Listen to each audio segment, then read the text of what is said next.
tidak harus menjadi hebat dulu untuk memulai sesuatu. Tapi kamu perlu memulai sesuatu untuk menjadi hebat. Dan sesuatu yang mengawali hari-hari hebat kita, mari mulai dengan merenungkan firman Tuhan. Kita berdoa. Damai sejahtera Allah yang melampaui segala akal, kiranya memelihara hati dan pikiran kamu sekalian di dalam nama Tuhan Yesus Kristus. Amin.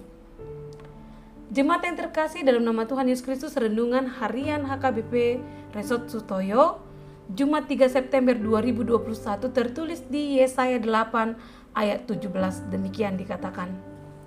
Dan aku hendak menanti-nantikan Tuhan yang menyembunyikan wajahnya terhadap kaum keturunan Yakub. Aku hendak mengharapkan Dia. Dalam bahasa Batak dikatakan, Allah yang goau marpakirimon tu Jehovah do nang manubunihon bohina maradopon pinoparni si Jakob. Jala huhalumuton ibana. Demikian firman Tuhan. Dari apa yang pernah saya baca, seekor lebah yang terjatuh ke dalam sebuah gelas bening tidak akan bisa keluar dan kembali terbang dengan bebas. Karena seekor lebah akan sibuk berputar-putar ke sekeliling gelas. Alasannya, lebah ternyata tidak pernah melihat ke atas, tetapi hanya akan berusaha mencari jalan keluar lewat pinggiran gelas yang tidak mungkin dia temukan.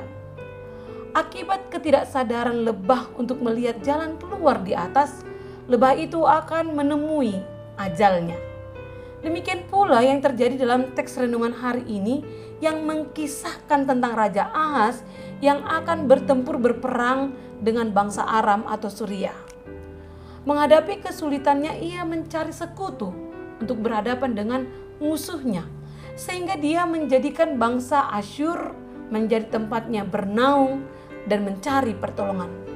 Dia melupakan Allah yang berkuasa atas bangsa Israel yang menjanjikan perlindungannya yang tak akan mampu dikalahkan oleh apapun. Bahkan ia berbalik menyembah kepada ilah-ilah lain, mengharapkan pertolongan. Itu menunjukkan mereka tidak melihat ke arah Allah. Bangsa Israel tidak melihat kepada Tuhan Allah yang secara sejarah sudah menyatakan kuasa perlindungannya atas bangsa itu. Namun Yesaya menunjukkan hal yang berbeda dari Raja Ahaz dan orang Yehuda.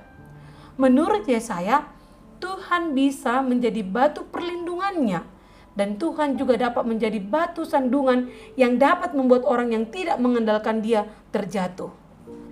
Hal inilah yang diperlihatkan oleh Yesaya melalui pengalamannya terhadap Raja Ahaz yang saat itu sedang berperang dengan bangsa Aram, dengan mencari pertolongan dari bangsa Asyur dan takluk kepada Allah lain.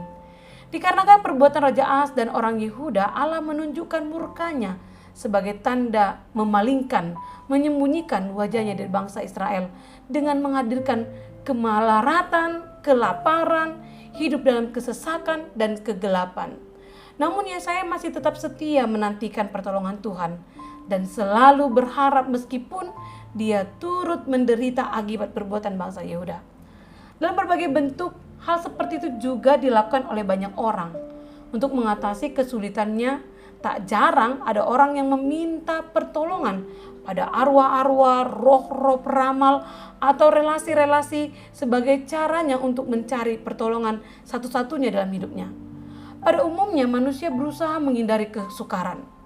Manusia tidak sadar bahwa perilakunya dapat menjadi batu sandungan baginya. Saat terjatuh, kita malah menyalahkan keadaan atau orang lain, bahkan menyalahkan Tuhan.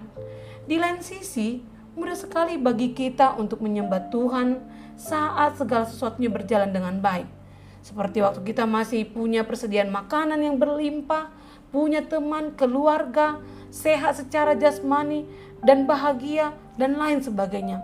Tapi kenyataannya, hidup tidak akan selalu seindah itu.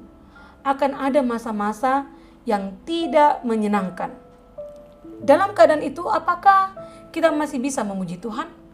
Apa yang kita lakukan waktu Tuhan terasa jauh sekali? Tingkat penyembahan yang paling dalam adalah saat memuji Tuhan walaupun dalam kesakitan. Bersyukur saat dalam cobaan. Mempercayainya saat menghadapi ujian. Berserah saat penderitaan menghadang dan mengasihi dia saat Tuhan terasa agak jauh dari kita. Seorang penulis bernama Philip Yancey pernah mencatat, setiap hubungan melibatkan kedekatan dan jarak waktu. Dan tak peduli seberapa intimnya hubungan kita dengan Tuhan, situasi yang tidak menyenangkan akan tetap terjadi dalam hidup ini. Tapi Tuhan sebenarnya memakai masa-masa yang sulit itu untuk mendewasakan iman kita dan menanamkan rasa kebergantungan kita kepadanya agar kita selalu melihat ke arah Tuhan. Jadi sangat perlu bagi kita untuk membangun hidup kita di atas kebenaran firman Tuhan yang tidak akan pernah berubah. Amin. Kita berdoa. Benar Tuhan, sering sekali kami menjauh dari kehendak-Mu. Sering sekali kami mengandalkan kuasa dunia ini. Dan sering sekali kami meragukan kuasa-Mu. Dan semua itu membuat kami semakin berdosa. Ampunilah kami Tuhan dan ajarilah kami agar lebih mengandalkan Engkau dan menyerahkan perkara-perkara hidup kami kepadamu, agar kami tetap dalam jalan keselamatan-Mu. Terima kasih Tuhan. Amin. Jemaat yang terkasih, selamat menantikan dan meraih kebaikan Tuhan hari ini. Salam sehat, Tuhan Yesus memberkati. Shalom.